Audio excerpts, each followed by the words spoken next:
আজকের খাবারের ১ম এ নিয়েছিলাম ছোট মাছের একটা তরকারি। এই মাছগুলোকে আমি অনেকটা পরিমাণে পেঁয়াজ, কাঁচামরিচ দিয়ে একদম মাখা, মাখা করে রান্না করেছি। আর এমনিতেও ছোট মাছ অনেক বেশি টেস্ট হয় আর এগুলো যেহেতু নদীর পাঁচমিশালি মাছ অনেক স্বাদ হয়েছিল।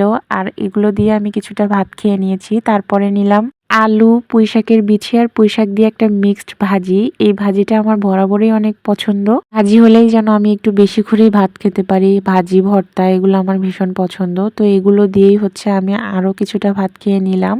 কাঁচামরিচ দিয়ে যেকোনো কিছু রান্না করলে, ভাজি করলেই কেন জানি না অনেক বেশি টেস্ট হয়। তো এরপরে আমি নিয়েছিলাম হচ্ছে ডালের গুঁড়ো দিয়ে আবার ছোট মাছ রান্না করা হয়েছে সেটা নিয়েছি। এই ডালটা কিন্তু আমাদের কুড়িগ্রামের জনপ্রিয় একটা ডাল। এই ডালের সাথে হচ্ছে ছোট মাছ, বড় মাছ, গরুর মাংস যেটা দিয়ে রান্না করো না কেন অনেক বেশি মজার লাগে। ডাল দিয়ে খাওয়া শেষ করে আমি এখানে মুরগির মাংসের ভুনা নিয়েছি। আর এই ভুনাটা হচ্ছে অনেক পরিমাণে ঝাল দিয়ে করা হয়েছে।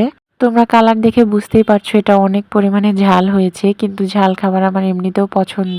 তোমরা আমার মতো কে, কে ঝাল খাবার পছন্দ করো অবশ্যই কিন্তু কমেন্টে জানিয়ে যেও। আর এটা হচ্ছে ব্রয়লারের মাংস এইজন্যই একটু ঝাল, ঝাল করে রান্না করা হয়েছে। মুরগির মাংস আমি খুব একটা পছন্দ করি না। কিন্তু এরকম ভাবে ঝাল, ঝাল করে রান্না করলে তখন একটু খাই। তো আজকের ভিডিওটা এই পর্যন্তই। আল্লাহ হাফেজ।